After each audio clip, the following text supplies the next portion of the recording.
El Señor le bendiga. Bienvenidos a la materia de epístolas generales. Este día vamos a compartir el capítulo 4 de Santiago. Para ello les comparto en estos momentos el material que ustedes ya tienen en sus dispositivos y vamos a hablar acerca de lo que nos trata el capítulo 4 de Santiago. Los primeros 10 versículos nos hablan acerca de los pecados o fruto de la carne. Nos habla acerca de la codicia, acerca del homicidio, acerca de la envidia, la contención o los pleitos, el amor al mundo y también la soberbia. Estos pecados mencionados en estos primeros 10 versículos nos muestra a nosotros y viene a servirnos como enlace de la última parte del capítulo 3. Los primeros 3 versículos de este capítulo que son bastante claros. Si la amarga envidia y la ambición egoísta han llenado el corazón del hombre, si su principio conductor es esa sabiduría terrenal, ya lo vimos en el capítulo 3 que la sabiduría de lo alto es primeramente pura y pacífica, pero la sabiduría terrenal es animal, es diabólica, y si está alienada de Dios, entonces él promueve también desorden y toda clase de mala conducta. Cuando todo esto sucede, las luchas y los pleitos están a la orden del día. Esto viene a suceder en nosotros y a crear contiendas. El primer versículo, Santiago pregunta, ¿de dónde vienen todas esas luchas? ¿De dónde vienen todos esos conflictos? ¿Qué es lo que motiva a las personas, las luchas y los pleitos entre las personas? Santiago se contesta a sí mismo con otra pregunta. ¿No vienen de vuestros deseos que combaten dentro de nosotros? Y aquí el término deseo se está refiriendo, o es la palabra clave, significa que en la vida del ser humano escoge placeres terrenales que van contra la voluntad manifiesta de Dios. ¿No le ha pasado que hay ocasiones en las cuales usted quiere consagrarse para realizar alguna actividad o algo y de repente usted dice, ay, no, no tengo ganas? Si nosotros actuáramos por ganas, por querer hacer las cosas, probablemente no las hiciéramos. Pero cuando ya Dios no gobierna la vida del hombre, la búsqueda del placer es lo que controla al ser humano. Por lo tanto, es importante que estemos alertas a que estas manifestaciones no estén gobernando nuestra vida y dirigiendo nuestros días, que no sean los deseos de nuestra carne, sino que sea el Espíritu de Dios dentro de nosotros. Dice en el versículo, codiciáis y no tenéis, matáis y ardéis de envidia y no podéis tener lo que queréis, los medios carnales. Cuando un hombre da rienda suelta a sus deseos, ya no obedece al mandamiento, no codiciarás. La codicia es la que controla su vida y este poder maligno puede también llevarlo al asesinato. Prueba de ello son las adicciones. Cuando una persona no tiene los recursos para poder comprar los estupefacientes, las drogas, lo que consume, lo que hace, buscar cómo cubrir esa necesidad, ese deseo, esa codicia de querer continuar o llevando a cabo sus costumbres o sus tradiciones. Esto también sería resolver las cosas por nuestras fuerzas. Esas emociones carnales tienen que sujetarse al Espíritu de Dios. Cuando nosotros pedimos, tal como lo dice el versículo 3, no recibimos porque pedimos mal. Examinemos nuestras peticiones. Cuando vamos a presentar alguna actividad, nuestra petición es, Señor, úsame. ¿Para qué quiero yo que me use el Señor a mí? Para vanagloriarme, para que cuando yo baje del podium, del altar o de donde sea, le diga a la gente qué bonito estuvo la predicación, qué bonita estuvo la clase, qué bonito estuvo lo que enseñó. ¿Será que es eso lo que yo busco cuando yo le pido al Señor que me use, que me ayude? ¿O será que realmente le estoy diciendo, Señor, que no abra mi boca para decir disparates, que abra mi boca para darte gloria a ti? Ya es muy diferente mi petición. La causa de este fracaso no está en Dios, sino en el hombre. Cuando el creyente ora a Dios en nombre de Jesús, no solo debe creer que Dios le escuchará y va a contestarle esa oración, también debe preguntarse si su oración está siendo para ser engrandecido el nombre de Dios, si va a avanzar en la búsqueda de Dios o qué es lo que va a suceder en eso. Y el versículo 4 nos está marcando una línea divisoria. Las líneas divisorias siempre son necesarias y de hecho la Escritura nos lo dice, que debemos respetar los límites. La línea divisoria de la ruta es peligrosa y marchar sobre una línea divisoria, sobre la doble línea, sobre un giro donde no puede hacerse, es peligroso. Primero porque hay cámaras en todo San Salvador y porque también nos está pidiendo, pero también nos dice un instructivo, un manual, qué cosas debemos hacer y qué cosas no debemos hacer. Entonces, lo mismo sucede en la escritura, ya que se le ha enseñado a mantenerse dentro de su propio carril. Es una regla de tránsito fundamental que nosotros respetemos, la línea divisoria. También al cristiano pasar la línea divisoria. Hay una línea divisoria entre el mundo y Dios. Nadie puede servir a dos amos, o amará a uno y odiará al otro, pero no puede servir a los dos. Un cristiano no puede tratar de satisfacer ambiciones egoístas y seguir siendo leal a Dios.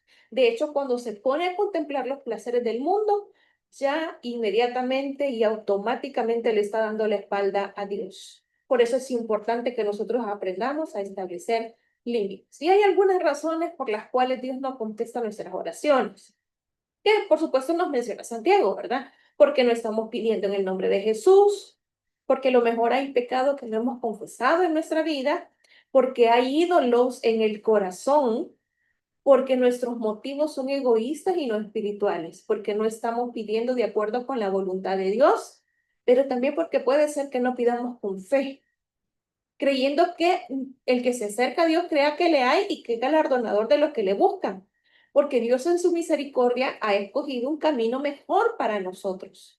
Por lo tanto, esas pueden ser una de las razones por las cuales Dios no nos contesta nuestras oraciones. Luego los versículos del 5 al 10 nos habla en el versículo 5. ¿O pensáis que la Escritura dice en vano el Espíritu que Él ha hecho morar en nosotros nos anhela celosamente? Dios nos anhela, Dios desea que nos acerquemos a Él. Entonces dice Santiago, ¿o pensáis que la Escritura está hablando en vano? Que el Espíritu que Él ha hecho morar en vosotros nos anhela celosamente. Pero dice, pero Él da gracia, mayor gracia. Por esto dice, Dios resiste a los soberbios y da gracia a los humildes. Un segundo tema que nos habla es acerca de la soberbia. El orgullo ocasiona pleitos. El hecho de no ceder a veces en las relaciones nos lleva a pleito. Es que yo tengo la razón, es que vos hiciste esto y lo otro. Y hay una serie de conflictos como en toda persona normal, y esto nos lleva a veces a la destrucción. Dado que Dios resiste al soberbio, el creyente, usted y yo, debemos aprender a odiar el orgullo y a revestirnos de la humildad. ¿Por qué? También debemos someternos a Dios, resistir al diablo y él huirá de vosotros. Este es el secreto de la victoria. Dos pasos. Someternos a Dios y resistir al diablo. A veces lo hacemos inverso nosotros. Resistimos a Dios y nos sometemos al diablo. Cuando nos sometemos al diablo, cuando somos esclavos de vicios, de pecados, pero resistimos a Dios cuando nos está llamando para que nos arrepintamos. Esto puede verse invertido en nuestras vidas también. Acercaos a Dios y Él se acercará a vosotros. Este es un llamado. Va directamente al grano. Acérquense, acérquense y Él se acercará a vosotros. Pecadores, limpiad las manos y vosotros los de doble ánimo, purificad vuestros corazones. Afligid y lamentad y llorad. Estos tres aspectos que nos hacen ver que estamos dando frutos de arrepentimiento. Afligirnos no porque nos descubrieron, afligirnos porque le hemos fallado a Dios. Lamentarnos no porque lo de que dejamos de hacer, lamentarnos porque le hemos fallado y hemos quebrantado la confianza que Dios nos ha dado. Llorar, el llanto no es para convencer a alguien que realmente estamos sufriendo. Algunas, y voy a hablar por mí, a veces utilizamos las lágrimas para manipular, pero en el Señor no se puede. Esos deben ser frutos de arrepentimiento para mostrarle al Señor que estamos arrepentidos. Versículo 10. Humillaos delante del Señor. ¿Y qué es lo que va a hacer el Señor? Cuando desechemos la soberbia, Él nos va a exaltar. Recuerdo que hace unos años en los devocionales de nuestro pan diario, leí una anécdota acerca de dos ranas. Entonces, tenían que emigrar ellas a otro lugar y no sabían cómo hacerlo. Entonces, una de ellas dijo, bueno, podemos pedirle a una ave que se lleve un palo y que de los extremos tú te vas a un lado y yo me voy al otro para que nos pueda llevar al lugar donde vamos a estar. Entonces, cuando iban pasando por un pueblo, la gente se sorprendió de ver cómo esos animales iban caminando, iban a otro lugar y la gente de ese pueblo, iban quizás algo cerca, la gente de ese pueblo dijo, ¿a quién se le habrá ocurrido esa idea? ¿Cómo cree que se pudo haber sentido la persona que se había ideado, en la rana, perdón, en este caso no la persona, que se había ideado ese proyecto de trasladarse a otro lugar? Se sintió orgullosa en su corazón y dijo, están reconociendo mi trabajo. Y ella dijo, a mí. Pero cuando dijo a mí, se soltó del palo y cayó al vacío y se murió. La soberbia nos hace lo mismo, nos hace caer, nos hace llenarnos de orgullo, nos hace creer que las cosas que tenemos es por nuestras habilidades, cuando se nos olvida que todo lo que nosotros tenemos es porque a Dios le ha placido. ¿Cuántas veces nos hemos llenado de orgullo y creemos que no hay ninguna persona capaz como yo para desempeñar el puesto? Probablemente no hay, pero el Señor ha tenido misericordia, ha provisto los recursos, ha provisto el tiempo y la sabiduría y sobre todo la salud para que puedas estar en perfectas condiciones y puedas estudiar y puedas atesorar todo ese conocimiento y que todo lo que has capitalizado como aprendizaje sirva de beneficio para las demás personas. Tengamos cuidado con la soberbia. Los versículos 11 y 12 nos habla, hermanos, no murmuréis los unos de los otros. El que murmura del hermano y juzga a su hermano, murmura de la ley y juzga la ley. Pero si tú juzgas a la ley, no eres hacedor de la ley, sino juez. Uno solo es el dador de la ley que puede salvar y perder. Pero tú, ¿quién eres para que juzgues? Hay ocasiones en las cuales fácilmente nosotros podemos juzgar. Tengamos cuidado. Mucha gente no va a tener el valor de maldecir a las personas, pero usará su lengua para meterles el cuchillo por la espalda, hablar de ellos, murmurar. El dador de la ley, ningún judío hablará mal de la ley de Moisés. Creemos que se estaba refiriendo a la ley de la gracia. Sin embargo, estamos llamados usted y yo a no murmurar. Los últimos 5 versículos nos hablan. Dicen, nos habla acerca del cuidado que debemos tener nosotros con relación al futuro, con relación a la planeación. Vamos ahora, los que decís, hoy y mañana iremos a tal ciudad y estaremos allá un año y traficaremos y ganaremos. Un ejemplo de gente que hace sus planes y trabajo sin pensar en Dios. Tengamos cuidado. Cuando nosotros digamos, encomendémosle esos planes a Dios, encomienda a Jehová tus obras y tus pensamientos serán afirmados, nos dice la Escritura. Versículo 14, cuando no sabéis lo que será mañana, porque ¿qué es vuestra vida? ¿Quién le garantiza a usted que va a amanecer mañana? Ciertamente es neblina que se aparece por un poco de tiempo y luego se desvanece. ¿Qué es una niebla? Nada. Nada más que una tenue vapor que se desvanece a la salida del sol. Es frágil y carece de durabilidad. Eso somos nosotros. La vida es como una neblina. De repente se desvanece. Versículo 15. En lugar de lo cual deberías decir, si el Señor quiere, viviremos y haremos esto o aquello. Pero ahora os jactáis en vuestras soberbias y toda jactancia semejante es mala. Aquí nos está enseñando Santiago que Dios es soberano en nuestras vidas, en toda nuestra planificación, en todas las obras, en todos los logros que tenemos, debemos reconocer nuestro sometimiento a Dios.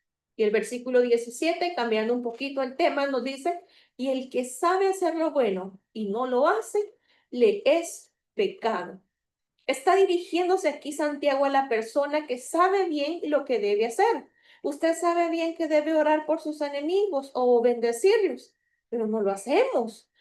fallamos en esa parte. No le está hablando a gente que peque en ignorancia, le está diciendo eso significa que está bajo obligación de hacer el bien y seguir su voluntad sin dejar de hacerlo. Si dejamos de hacerlo, estamos pecando. Entonces dice, y al que sabe hacer lo bueno y no lo hace, le es pecado. Pero hermana, no sé a quién le está hablando. Aquí Santiago dice la Biblia que nosotros hemos sido creados para buenas obras. Entonces se está refiriendo a usted y a mí. Y de una forma paralela, un versículo que nos habla que si nuestro corazón nos reprende, ¿qué cosas a veces hemos sentido que debemos hacerlas y no las hemos hecho probablemente? Probablemente el Señor nos ha instruido, queremos por alguien, por alguna necesidad, que apoyemos, que demos algo, que nos acerquemos a alguien. A lo mejor es un abrazo, a lo mejor es un apretón de manos, porque también hay que cuidar el testimonio. Mayor que nuestro corazón es Dios. Si nuestro corazón nos reprende, ¿qué cosas nos ha hecho sentir mal? Hay ocasiones en las cuales hemos dicho algo y hemos ofendido a las personas que tenemos cerca y hemos sentido pesar en nuestro corazón, pero a veces el orgullo predomina en nuestra vida y debemos de tener cuidado, porque si nuestro corazón lo reprende, mayor que nuestro corazón es Dios y Él sabe todas las cosas. Amados, si nuestro corazón no nos reprende, confianza tenemos en Dios, pero también eso puede ser sinónimo de terquedad. A veces creen, no, es que yo tengo la razón. A veces hay que ceder, a veces hay que ceder un poco para no darle espacio al enemigo y que pueda entronarse en nosotros una soberbia, una arrogancia y tener a las personas de menos. Sin embargo, debemos ser cuidadosos que si nuestro corazón nos reprende, mayor es Dios y debemos atender el llamado que Dios ha hecho a nuestras vidas. Así es que esta es la forma con la cual Santiago finaliza el capítulo 4, que sabiendo nosotros lo que debemos hacer, si no lo hacemos, estamos pecando. Tengamos el cuidado, el discernimiento para poder entender cuando el Señor nos habla, cuando nos habla la carne, cuando nos habla el diablo, porque es importante que seamos obedientes a las instrucciones que el Señor nos da. Así es que muchas gracias por haberme acompañado. Les espero la próxima semana para estudiar el capítulo 5, ya finalizando Santiago y poder continuar nuestro estudio de la materia epístolas generales. Que el Señor les bendiga.